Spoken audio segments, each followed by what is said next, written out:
are you sure that you did not misunderstand Jimmy Lee? He wants us to give a party for him? You must have misunderstood, Father. Why on earth would we give him a party? Well, I'm trying to explain.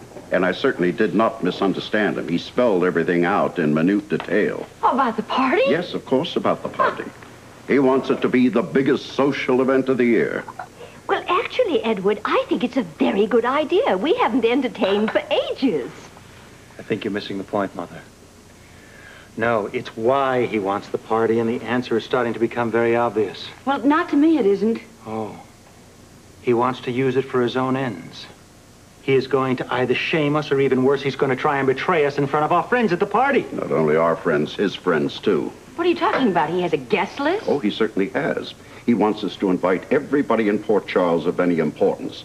Oh, and did I also mention he wants a handwritten invitation? Are you serious? Yes, he does. And as well as our friends, he wants to entertain that bunch of roughnecks he works with. This is ridiculous. This is ridiculous. Well, that's what he wants. Oh, and he also demands that we notify the press. That's preposterous. That would be a new low for the Quartermain family. Well, obviously, that doesn't disturb him. Well, I hope you told him, Edward, that I know exactly how these things are done. Frankly, I was so appalled by the idea, I said very little. Oh, well, never mind. I'll call the caterer first, of course, and work out the music and the flowers with him. And then the invitations, well, of course, for a group that large, we'll have to get them out immediately. I'll hire a secretary, and then we can have them handwritten. Mother, who said anything about a large group? Your father did, Alan. Your father just said that everybody in Port Charles of any importance was being invited. Isn't that right, Edward? Yes, sadly, I did. Well, that'll mean the mayor, of course, and his wife, and I suppose the whole of the city council. And their wives. Well, of course, dear. And certainly we must ask that nice Robert Scorpio. He's such a lovely man, and he adds so much to a party. Robert Scorpio here? As a guest? Lila, you must have taken leave of your senses. Edward, I'm very fond of Robert Scorpio. Lila, no. Now, that man trapped me into saying some incriminating things, and I'm certainly not going to extend the hospitality of this house to him. Will you all please lower your voices? I must get on with my invitation list. Excuse me, sir. Edward, what is this business about incriminating things that you said? What incriminating things did you say? It was nothing. Would you let us be the judge of that? What do you mean? Yeah, it was something. I mean, what have you told him? Well, I didn't intend to tell him anything. Yes, but obviously you did anyway. What was it? Well, I told him that I went to see Susan Baldwin on the night she was murdered. You lied, Edward. You lied. You weren't in the den. Well, everybody lied. How could you? Well, the man trapped me into it. Before you jump all over me, I think I explained it quite satisfactorily. I mean, why did you lie to us? Well, you forget about that. I told Robert that I went to see Susan to reason with her, to try to persuade her to give up this blackmail scheme. Scorpio believed that? Well, why wouldn't he believe it? Good Lord, we all did the same thing. Yes, but we didn't tell the police commissioner about our every move, did we? Believe me, I made it sound very reasonable and plausible. At least you hope you did. Oh, will you stop this carping? The important thing is that we have to stick together, maintain a united front, and especially against that Robert Scorpio, the man prize. That's his job, sir. Well, it's also our job to stand united against him. You don't have any choice, do we? Come on, we better be going to the hospital. Yeah, you're right. We better. Peru has wonderful lilies, I believe. Are you speaking to us, Mother?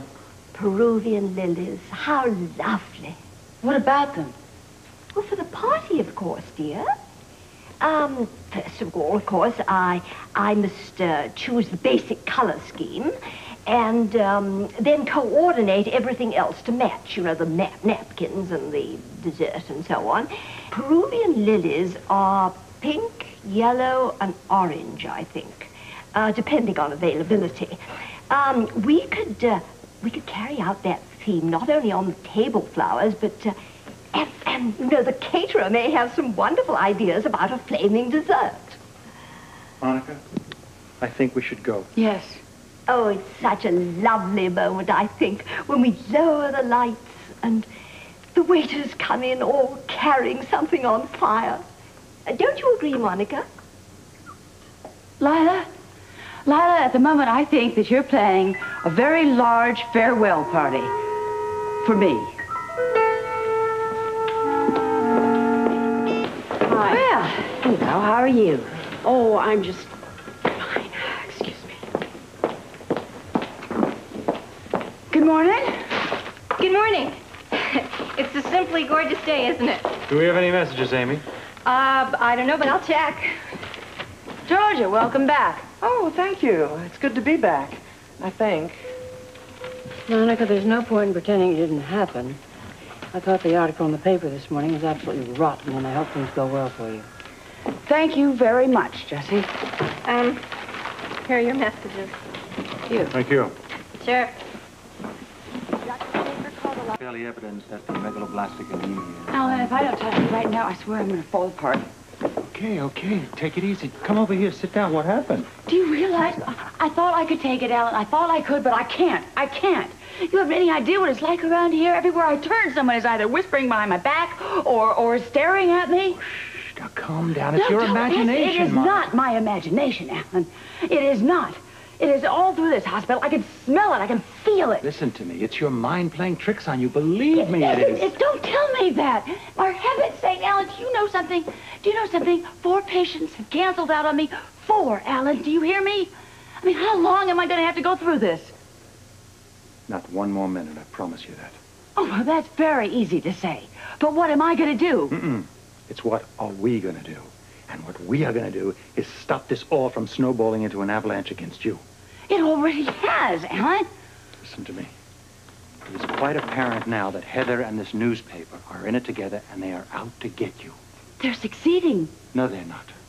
We're going to stop them dead in their tracks now. How?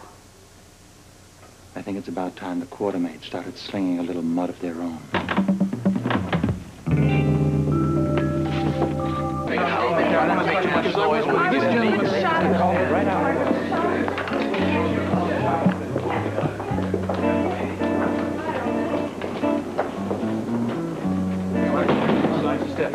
Hey, Jeff. You guys miss us? Made it in time, huh? What's going on? Monica Quartermain has asked for a press conference. Here she comes. Miss Quartermain? Doctor, excuse me, Doctor. How do you feel Well, toward all word these for you for your Please, arrest? ladies and gentlemen, please. You'll have lots of time to ask questions later. First, I would like to thank you all for coming. Second, I would like What to in the make a devil is going on here? I'll tell you later. This newspaper. Did you clear this with Steve? This newspaper that It'll be all right. I promise you. I'll talk to you reports later. the truth, but in actual fact prints disgusting tripe, out-and-out lies. Now, I hope you get a good look at this. All right? Thank you. Because this is going to go down, possibly in the annals of journalism, as one of the prime examples of journalism and deliberate slander. You see, the Herald pretends to be a newspaper, but in actual fact, it only dabbles in slander. I think it a disgrace to journalism. I think it a disgrace to the city of Port Charles. Steve And is frankly, not going to like if I had my way about it, This is big the trouble. only asset to this paper would be if it were cut down to size so it could be used at the bottom of bird cages. Now, if you have any questions, I will be pleased to answer them. Yes, excuse me. Would you Yes. be more specific? I mean, what are you branding a lie in this paper? All of it. Do you deny the allegation that the police commissioner is too intimidated to arrest you? No, he is all part of this smear campaign. Now, can you prove that? I certainly can. The source of this story, rather, I should say the source of this garbage, is one notorious liar in this community by the name of Heather Weber. Did you? Oh, wait a minute. You got This is pretty pretty far heavy to say that. She's one of the... Dr. Trotman to OR, stat. Dr. Jesse, have you seen Dan? OR, stat. No, not for quite a while. Dan, where have you been? Have you heard what's going on in the cafeteria? Yes, I just came from there. In all my years here, I've never heard of such a thing. Never. I'm sure that Alan and Monica will explain it. They'd better explain. They know damn well that any press conference in this hospital has to go through me first. This is the last straw, Dan. I will not tolerate any more bad publicity for this institution. I'll go back to the cafeteria and see what I can do. No, don't bother, Dan. Not now. If we stop it now, the reporters will only ask why we didn't let Monica continue. Yeah, you're right. But we can cure that.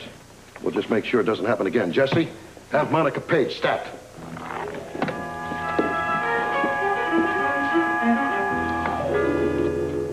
Weber's reputation as a pathological liar has been documented, as you well know. I mean, I'm sure you all know she was institutionalized for her total involvement in the murder of Diana Taylor. Are you accusing, excuse me, Doctor, are you accusing the police commissioner of collusion with Heather Weber in this smear campaign? No, I am not doing that. I'm saying he is as much a victim as I am being victimized. Will you comment on a picture of the victim, Susan Baldwin, being used as a target in gun practice? Yes, I would gladly comment on that. Picture of Susan Baldwin was used... Dr. Monica Quartermain to the lobby desk. Stat. Pardon me, ladies and gentlemen, I am still a doctor and duty calls. I am sorry to call this short. But doctor, you may contact your professor. Gentlemen, please. My name is Dr. Alan Quartermain.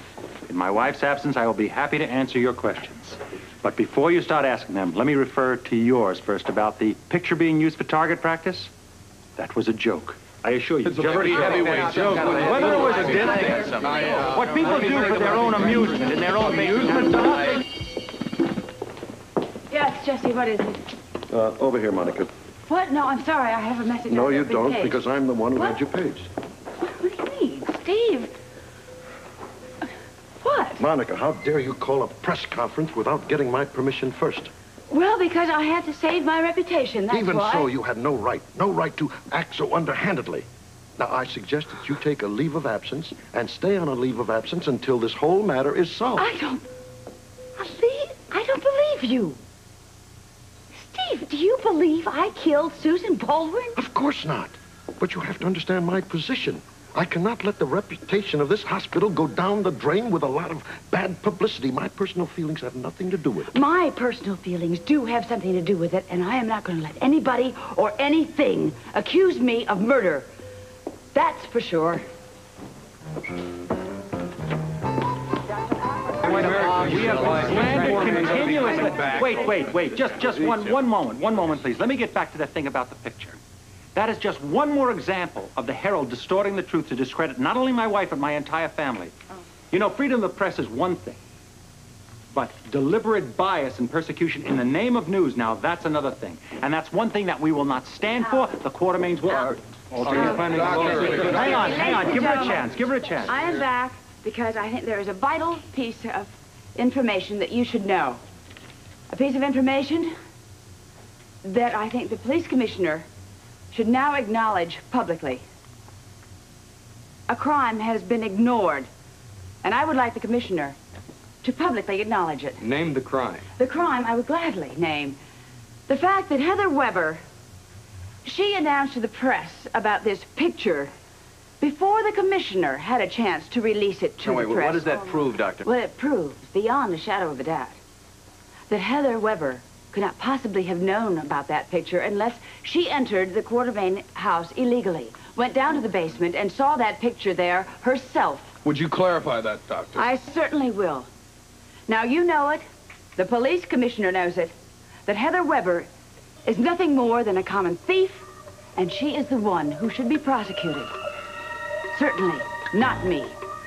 How can you compare this crime to our character? Unless you have some pretty strong proof, Doctor, we're going to have a lot of trouble. Only the prepared to handle that as well. No, Dr. Monica Quartermain has not resigned from General Hospital. Another reporter. I'll tell you, I'm going to have to take this phone off the hook.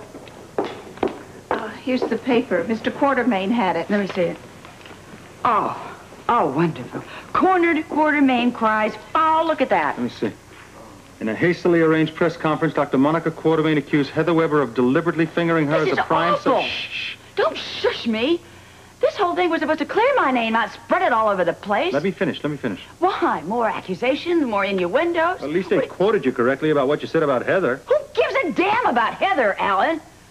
Nobody cares about what happened to me. Oh, no. Just punish the rich Quartermains. Who cares about the fact that Heather just happened to break in here illegally, who just happened to lie to the police, and who just incidentally accused me of murder?